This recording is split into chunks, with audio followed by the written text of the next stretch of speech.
20 रुपये किलो वांगी, अर्धा लिटर दूध 30 रुपये, उदाहरण कर्ज देण्यासाठी घेण्यासाठी वस्तू विकत घेतात, तिकीट काढता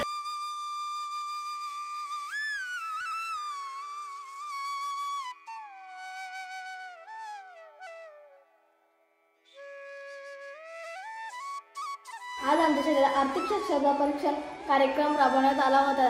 ते आम्हाला पैशांची कशी बचत करायची हे आमच्या सरांनी समजावून सांगितले।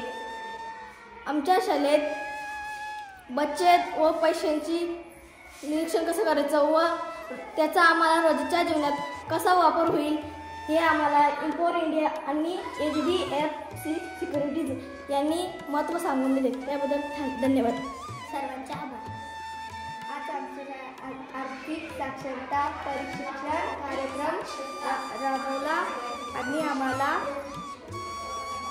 आम्हाला बँकेच्या व्यवहाराची माहिती मिळाली, त्याबद्दल धन्यवाद। आज आमच्या शाळेत आर्थिक साक्षरता प्रशिक्षण कार्यक्रम झाला। आमच्या सरांनी आम्हाला बँक व्यवहार आणि बचतीचे खाते सांगितले।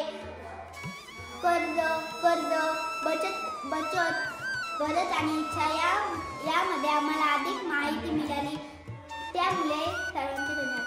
आर्थिक साक्षरता प्रशिक्षण कार्यक्रम झाला, त्यामध्ये आमच्या सरांनी गरज इच्छा यांपैकी कोणाला जास्त महत्त्व द्यायचे, आपल्या गरजा कोणत्या, आपल्या इच्छा कोणत्या हे समजावून दिले।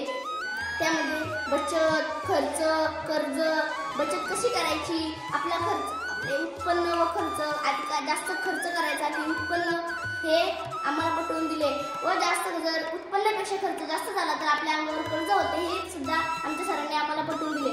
तुम्ही आम्हाला ही आर्थिक साक्षरतेची पुस्तकं दिली व आमच्या सरांना ट्रेनिंग देऊन आम्हाला असे हे आर्थिक साक्षरतेचे महत्त्व पटवून दिले, त्याबद्दल तुमच्या सर्वांचे धन्यवाद। आज आमच्या शाळेत झालेल्या आर्थिक साक्षरता ट्रेनिंगमध्ये आम्हाला खूप काही शिकायला मिळाले, जसे की बँकेमध्ये खाते खोलणे, अल्पवयीन मुलांचे खाते खोलणे, बँकेमधून पैसे काढणे, बँकेमध्ये पैसे टाकणे, चेकद्वारे पैसे कसे काढायचे हे सर्व आम्हाला समजले आणि आम्हाला डिजिटल पैशांचे प्रकारसुद्धा म्हणजे सापडले। अजूनही आम्हाला बँकेचे महत्त्व, बँकेमध्ये आपण काय काय करू शकतो, पैशांचे प्रकार वगैरे समजलं आणि गरज आणि इच्छा यामध्ये आपण जास्त कोणाला महत्त्व द्यायचं हेही समजलं। पुन्हा एकदा HDFC बँक व एम्पॉवर इंडिया यांचा आम्ही आभारी आहोत। धन्यवाद। आज आम्हाला सरांनी सत्रामध्ये एम्पॉवर इंडियाचे महत्त्व सांगले, त्यामध्ये सांगितले बचत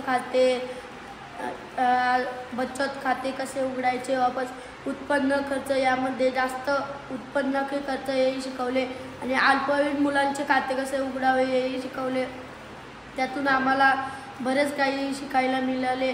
बचत खाते, बँक, चेक कसा भरायचा, पैसे कसे काढायचे हेही आम्हाला सरांनी सांगितले।